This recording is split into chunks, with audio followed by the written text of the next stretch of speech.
Now let's come back onto the issue of propaganda, Patrick. And Voice of America here is very pleased that influencers, or are they very pleased that influencers are overtaking journalists as a news source? No, this is a report by the Reuters Institute in the UK, in Oxford, actually. So what they found, it's a pretty extensive study here. Let's take a look at this. 55% of TikTok, Snapchat users and 52% of Instagram users get their news from, quote, personalities or influencers, compared to 33 to 42% who get it from the mainstream media journalists on these same platforms, which are popular among the youth here. So let's look at the details. So while mainstream journalists often lead conversations around the news on Twitter and Facebook, they struggle to get attention on these other platforms like Instagram, Snapchat, and TikTok. And it's a very good report, Mike. It's very detailed here. I think they looked at 94,000 people were counted in this in over 46 countries. So it's a very thorough report. Facebook remains a leading source of news among all social media networks worldwide, but its influence is dropping, with 28% saying they get the news from it, compared to 42% in 2016. So, going back there. So, Yeah, go ahead. This is not a new problem, okay? So what you're seeing now, this is the latest expression of a problem that existed before social media. Before social media, people said they got their news from comedians like Jon Stewart on Comedy Central. And so we'll just go back to 2015 here, and you can see this is a report by Forbes, and they're saying that Americans trust Jon Stewart more than Bloomberg, and here it is. So there's, of all the major networks, that's The Daily Show by Jon Stewart, 16%, and that beats a lot of other big mainstream outlets there below that. So, but that was back in 2015. And if you look back, you see these same reports back into the late 90s. Okay, so I think this is just a reflection of an old pattern where people are not going to mainstream media outlets. They're going to comedians, they're going to influencers, spokesmodels, celebrities to get their take on the news. So, but again, this should be something Mariana Spring at BBC Verify should jump in head first and go through the data. Maybe there's some interesting insights here.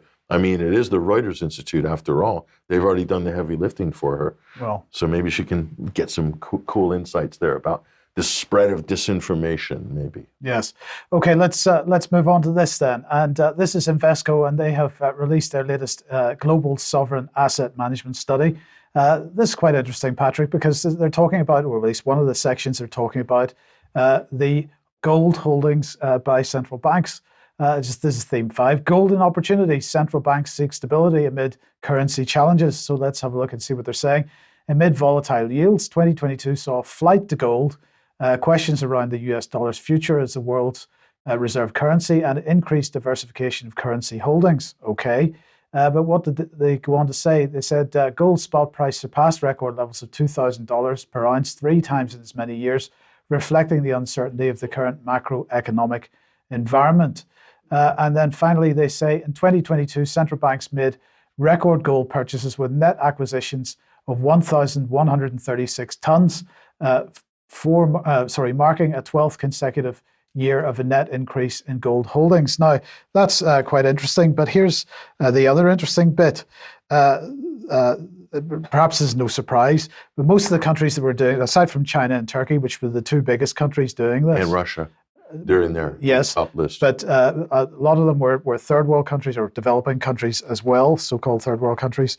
But only 50% of the central banks held their gold at their home locations in 2020, but it's now 68%, right?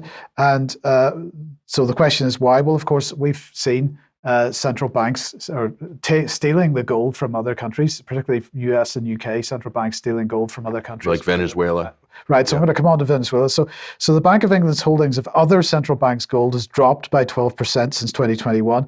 And that's quite surprisingly low, perhaps, particularly because of what they did with Venezuela, because, of course, Venezuela then took them to court in an effort to try to get their gold back. And the court decided, no, they can't have it. So the Bank of England still holds on to Venezuelan gold despite the fact it's not theirs. They stole it. But of course, Russian gold has been seized at various times as well, and sanctions, so it's always risky for countries to hold their gold in other central banks.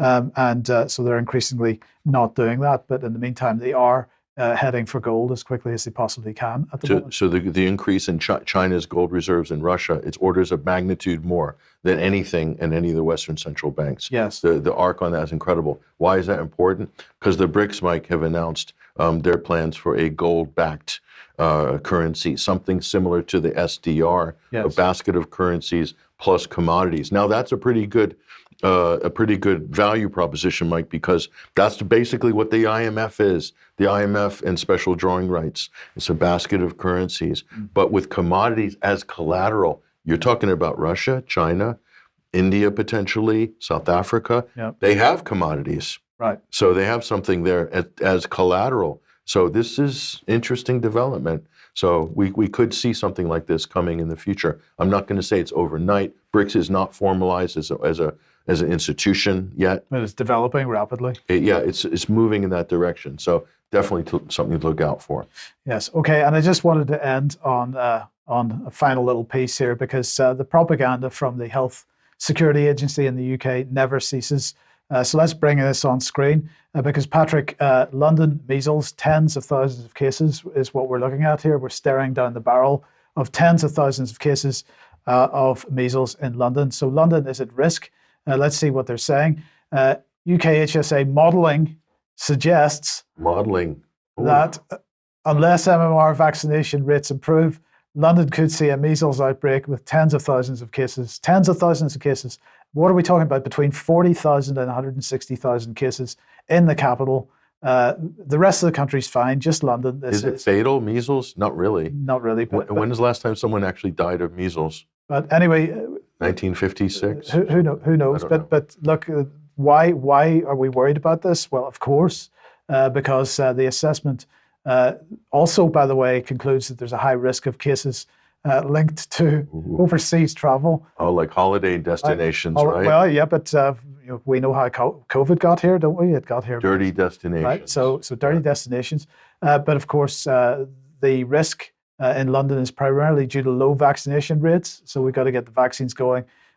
Further impacted by the COVID-19 pandemic. So COVID somehow affects the measles? Is that what they're saying? That's what they're saying. I think we got to bring Coroni back to explain how this all works. Well, this is like new science, Mike. Is this new science? Apparently. I thought it was malaria. Last week it was malaria.